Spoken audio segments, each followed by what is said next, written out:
ことってあった。らしさってなんだ。子供の頃は気にもせず気に入らなければ怒ってあった。らしさってなんだ。子供の頃は気にもせず気に入らなければ怒って、好きなものを好きだと言う。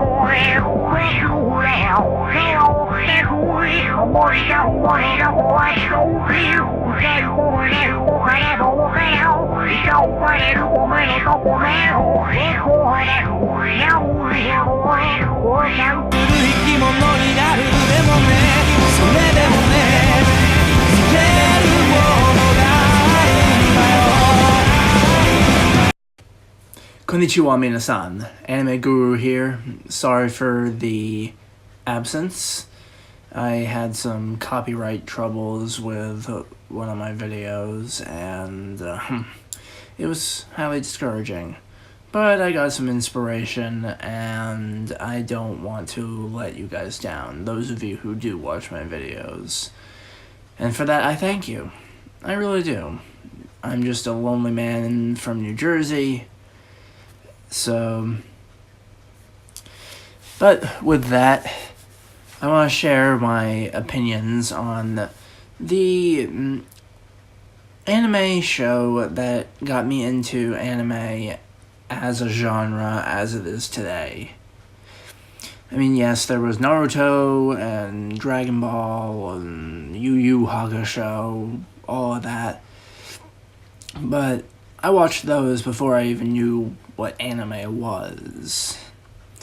Now this is when I first started to realize anime is something special. And that show is Barakamon. Now, with a title like that, you might think, oh, is this a Digimon spinoff? No, this has nothing to do with Digimon. At all. This isn't Digimon. This is Barakamon.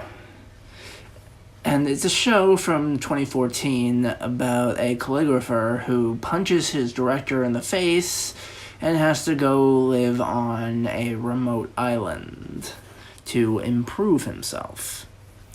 And as a writer myself, I can understand that sentiment. When somebody doesn't like what you've done, it's discouraging, it's angering.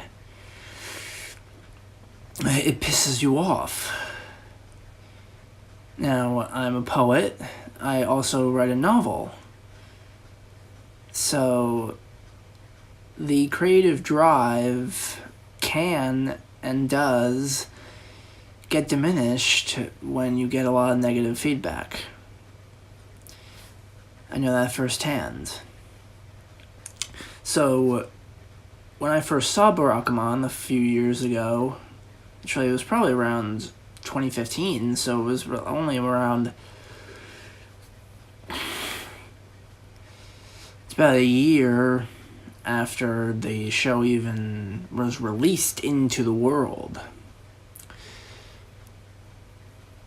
Now,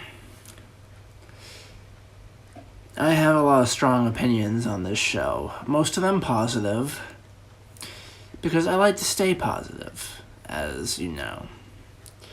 You can probably tell by the fact that I'm using a Animoji lion as an avatar for my videos. Now, about the show itself. It's about a calligrapher by the name of Honda. And Honda is very serious about his work. He's so serious that he only really stays by the fundamentals, because he believes without the fundamentals you have nothing. And he doesn't really go beyond that. Now obviously, you do want to go beyond the fundamentals, because you need to start at the fundamentals and move up.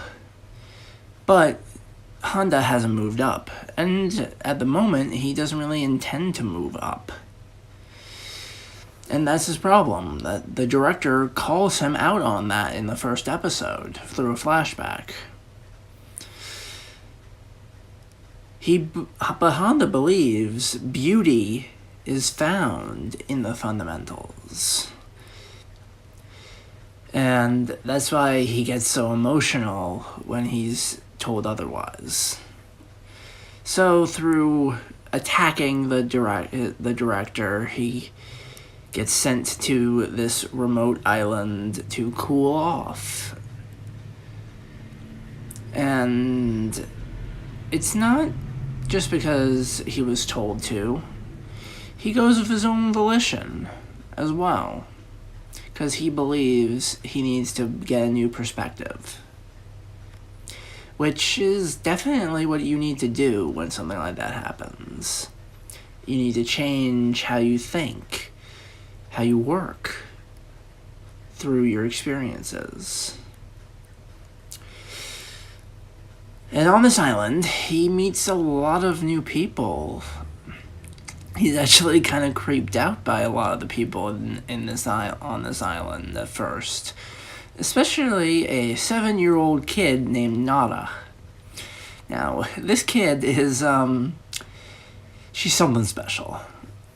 She is tomboy to the extreme. And she just sees life for what it is. This beautiful thing. She sees life as gorgeous. This thing that can never be ruined. She's the village troublemaker, Nada. And she kind of appears out of nowhere in the first episode. No matter how many times Honda says, "Get out of my house," she just pops back in. But that's not to say she's emotionless. Not by any stretch. Nada is one of the most bubbly characters in the show. Whenever she does something wrong, she knows it and she'll apologize. She loves having fun. She doesn't even realize the troubles of the world around her, which is the great thing about being a kid. Then there's the middle schoolers, Mia and Tama. They're friends with Naru.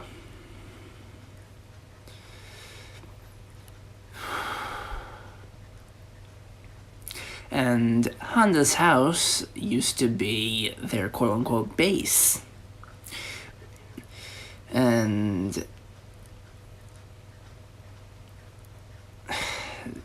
how do you describe these two? Mia, she's just as much of a tomboy as Naru. Tama,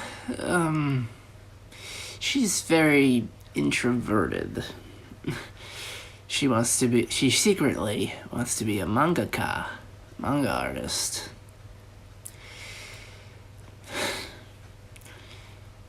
It's great.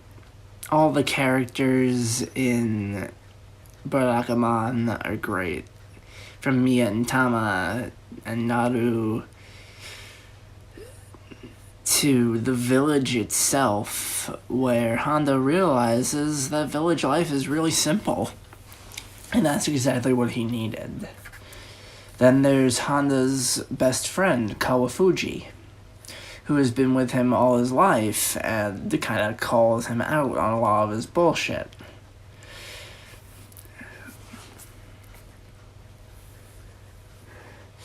In fact, there's one scene where Tama goes up to Honda, who everybody in the village calls Honda Sensei, even though he's not technically their teacher. Anyway, Tama goes up to Sensei or Honda and says, "Hey, you should read my manga," which she actually has a manuscript with her. And she hands him the manuscript.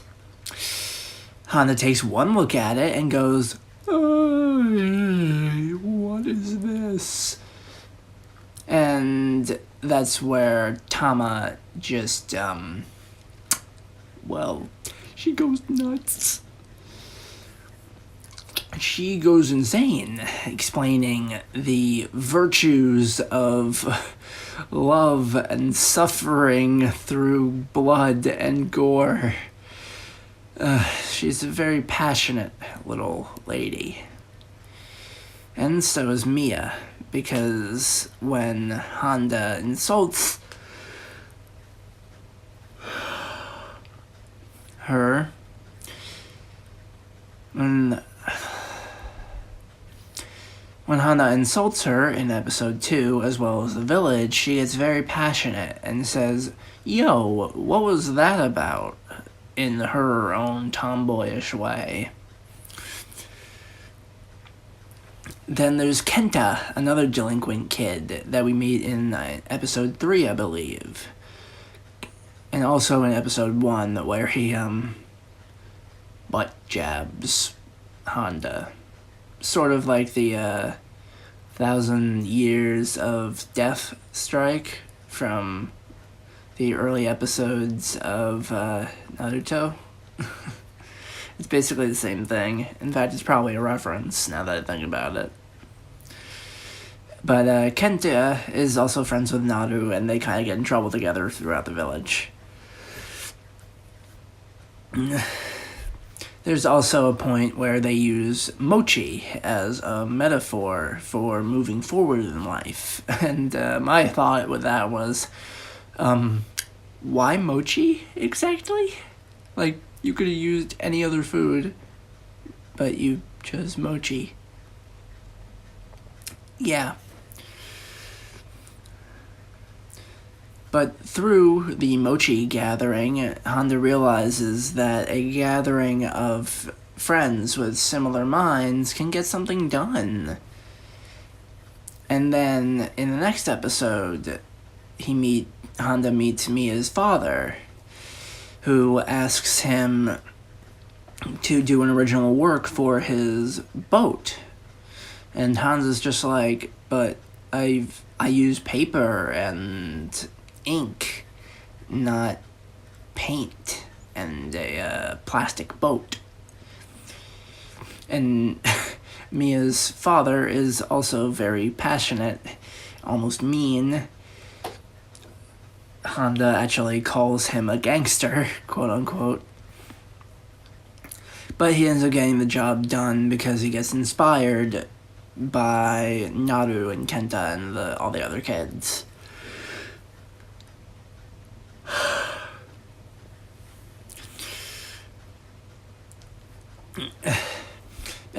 But also another thing is Honda is very generous, so he tends to get himself roped into situations that he doesn't really prefer to be in, which is another thing I can relate to. Especially as a kid, I wasn't exactly decisive. If I didn't want to do something, I didn't really make it known. My friends wanted to do something, I did it. I didn't care what it was, just as long as they were happy, and I still pretty much feel that way, even though I am a little bit more decisive about it these days. In fact, I'm a lot more of an introvert, just like Tama is. I don't really like going outside too much. Another character I tend to sympathize with is Hiroshi, who's a young man who kind of understands Honda's sentiment of towering over mediocrity, because he gets mediocre grades in school, he kind of half-asses everything else he does in life.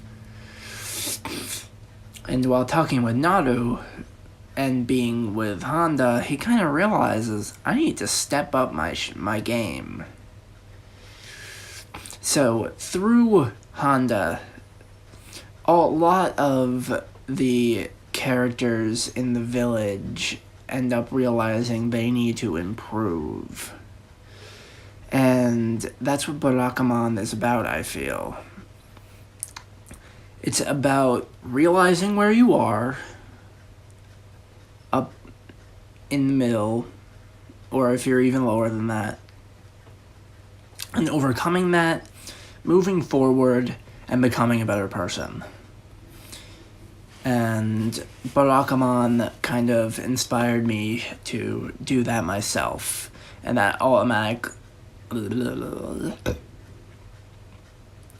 ultimately culminated in me doing these videos for you guys, because I like to be creative and I like to share my opinions on the world and my favorite genres of animation, which just happens to be from Japan. So, that's Barakamon in a nutshell. If you want to know more, if you want me to do more videos on Barakamon, like this video, subscribe to my channel, and hit that little bell icon so you know when I've made a new video. With that, sayonara minasan.